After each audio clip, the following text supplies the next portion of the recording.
What you are about to hear could change the WWE forever. You heard that right.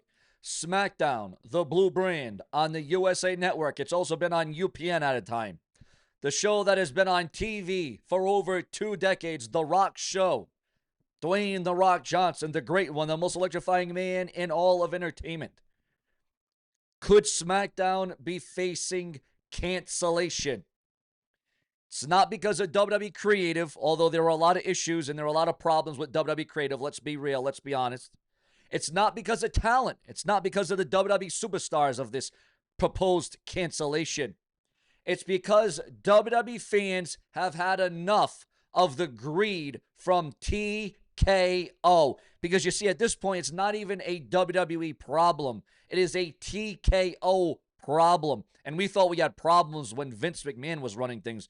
We didn't realize just how good we had it when Vince McMahon was running things. But we got more to get into this report. Let's get into it right now. Remember to become a channel member today if you like these kind of videos. And if you want me to stay on YouTube because I can't do this alone, remember to hype up the video right now and set a reminder to watch my channel around the clock. Set a reminder right now. Now, I'm talking about ticket prices that have doubled in just 1 year. I'm talking about ratings that have collapsed 38%. I'm talking about a network that is ready to pull the plug on a billion-dollar partnership, according to speculation online. This is one of those how corporate greed killed SmackDown stories. Again, this is the story. It's not one of those. This is the story of how corporate greed is not only killing the blue brand of SmackDown, but it is driving a wedge, a knife into the very foundation, the heart and soul of WWE. And by the end of this video, you're going to understand, you're going to all understand exactly how we got here, who's to blame, and what's going to happen next. Let's get right into the picture. Let me start with the numbers that started this entire disaster, ladies and gentlemen. You'd have to go back to 2024, just about a year or so ago. Before the TKO merger was fully implemented, the average WWE ticket prices were just $73. $73. That was for a regular SmackDown or Raw, not a premium live event, not WrestleMania, just your standard Friday night SmackDown. Fast forward to 2025, and you're wondering, is this even the WWE anymore? Just 1 year later, and that same ticket price now costs $130. That is more than a 60% increase. Let me put that into perspective for you. A family of four that could go to SmackDown for $292 in 2024 is now paying upwards to $500 and more. That's an extra $180 out of pocket. And that's not to concern all the other bills and food and gas that has went way up too. Everything's up. Everything's extraordinary. We're in the middle of a government shutdown, ladies and gentlemen. This world, the USA, I fear. I am scared for what could be going down, what may happen next. But there's more to this report. There's more to this than meets the eye, viewers. It gets worse because it definitely gets worse. It gets perverse. Because TKO didn't just raise ticket prices. In August of 2025, Peacock, where you watch all premium live events or you used to, raised their prices to $16.99 a month. And starting in 2026, WWE pay-per-views, which have already moved to ESPN, $29.99 per month. Yes, you heard that right. $29.99 per month. Absolutely outrageous. So let's do the math. You're paying more for tickets. You're paying more for streaming, and what are you getting? The same product. Actually, scratch that. You're getting less because half the arenas are going to be empty if this keeps up. And that is where the fan revolt is going to start with the WWE fans, the WWE universe, because we ain't going to take it anymore. Social media has exploded with the hashtag boycott WWE. Families were posting their ticket sales receipts saying, I can't afford this anymore. Hardcore fans who went to every show were now saying, I'm done. And here's the thing, viewers. Here's the thing. WWE don't care. The WWE don't give a damn. Or maybe it's TKO that don't give a damn. Nick Khan, TKO's president, went on record saying the Netflix deal for Raw proved WWE's premium prices strategy was working. He completely ignored what was happening with the blue brand of SmackDown. The fans, they had a different plan, and it's about to blow up in TKO's face. Because this is absolutely a disgrace, viewers. Now, here's where this goes from a pricing problem to an existing crisis for the WWE. Because when fans can afford to go to the shows, they stop watching TV too, okay? Let me give you the real data. In October of 2024, SmackDown was averaging 1.49 million viewers. Not great, but solid for cable in 2024, especially with all the streaming we got going on.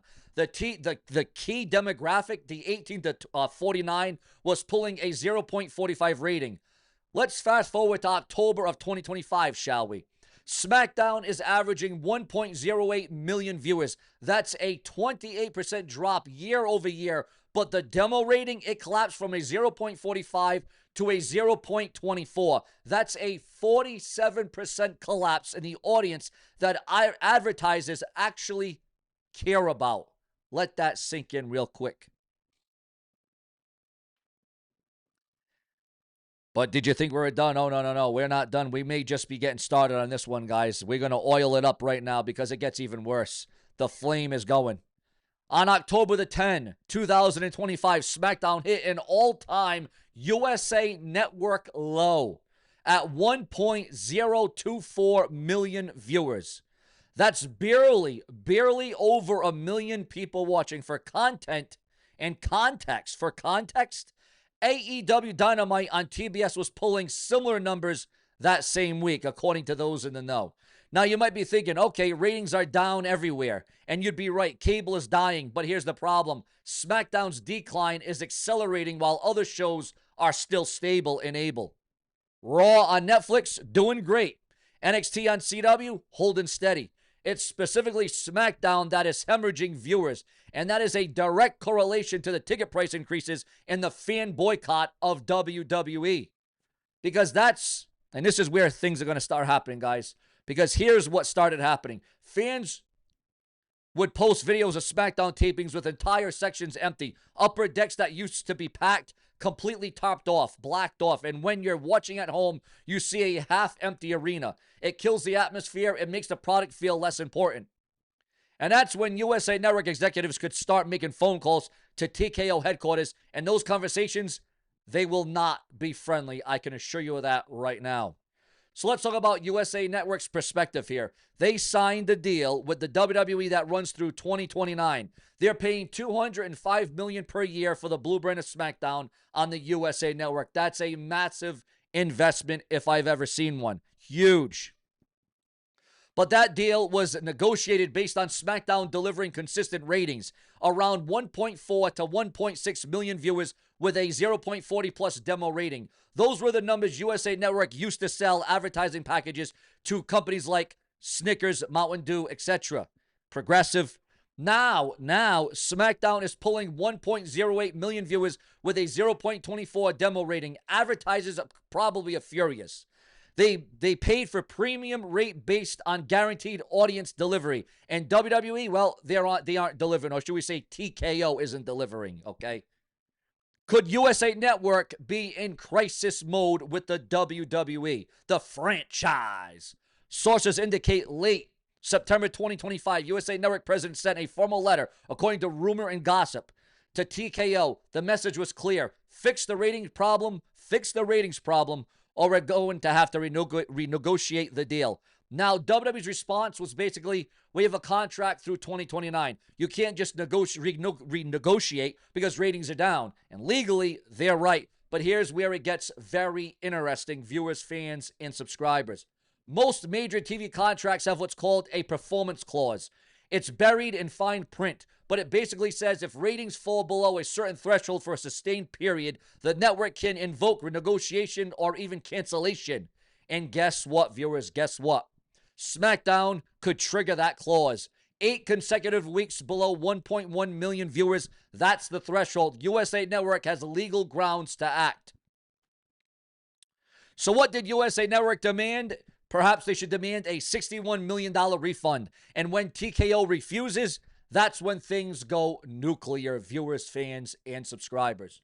Yeah, you heard that right. USA Network calculated that if SmackDown was supposed to deliver 1.4 million viewers for the TV ratings, but only delivered 1.08 million, that's a 23 drop, ladies and gentlemen. That is a monumental drop for the blue brand of WWE. How can the WWE, how can TKO actually be satisfied with something like this? Absolutely unbelievable, viewers. Unbelievable. There is nothing intriguing about that, okay? There's nothing intriguing about it, not by a long shot. We got WWE SmackDown tonight, the blue brand, and of course, tonight, if you see it online, WWE.com, the dirt sheets, the websites, those in the know, the WWE SmackDown preview for tonight, October the 24th, the confirmed matches and the start time and how to watch it all unveiled online. Also, would you like to see the return of Titus O'Neil to the WWE? Your thoughts, your comments, and your opinions. Also, there's rumor and gossip that CM Punk is going to be unveiled as the new leader of the Vision and that CM Punk is going to turn heel. Is that something you would be invested and interested in seeing? The best in the world, CM Punk turning heel on WWE television on the red brand of Raw on Netflix. Imagine if CM Punk paired up with Paul Heyman once again. All the while the Visionary has been taken out. Seth Rollins is on injury. Seth Rollins is having surgery. It was the plan all along. It was the orchestration. It was the strategy for CM Punk and Paul Heyman to eliminate Seth Rollins from WWE TV. And of course, the backlash continues this morning that Jey Uso should not be the one in the number one contenders match. It should be LA Knight. Yeah. And I got to say, you're damn right it should be LA Knight in the number one contenders match. How many more times are you going to pull the rug from underneath LA Knight? And if you're not down with that, we got a few words for you. But you can't really say it on YouTube these days. MVP exposes racist DMs telling him to stop chimping out. Chimping out. That's different. It's a little bit different. AEW star possibly injured during the October 22nd Dynamite. Your thoughts, your comments, and your opinions, your emotions on all of that. It's all about your feedback. Liv Morgan expected back in time for major PPV PLE. Also, breaking news. Breaking news, guys. Hulk Hogan biography trilogy is in the works after smashing fundraiser. Yes, you heard that right. Hulk Hogan biography. Hulk Hogan, sadly and unfortunately, I still can't believe this, died in July of 2025, ending the life of one of the most influential names in the history of pro wrestling. Now, fans can look forward to a new trilogy of biographies about the Hulkster as a fundraiser smash its goal. On X, it was confirmed that his Kickstarter to raise funds for the Hulk Hogan project reached its goal in just 48 hours. With the Kickstarter already reaching its goal, the plans to stretch goals for fans still wanting to donate, the Hulk Hogan story is now a reality. The Hulk Hogan trilogy will now become a reality thanks to our amazing backers. The project achieved its goal. The Hulk Hogan story will feature over 100 exclusive interviews, not to mention the groundbreaking research for which is known. If you love the Nitro series, grateful and sitting ringside, you will absolutely love the project. Note that this early bird specials are still in effect until 1 p.m. today. At this pace, it won't be long before we're unlocking our free stretch goal bonuses. For now, please help in spreading the word about this Hulk Hogan story is now going to become a reality. Your thoughts, your comments, and your opinions. The fix is absolutely in. Even though Hulk Hogan had some hate and criticism towards him, it just goes to show you the aura, the intrigue, the name value of the immortal Hulk Hogan. And ladies and gentlemen, what you gonna do when Hulkamania runs wild all over you? Brother, subscribe.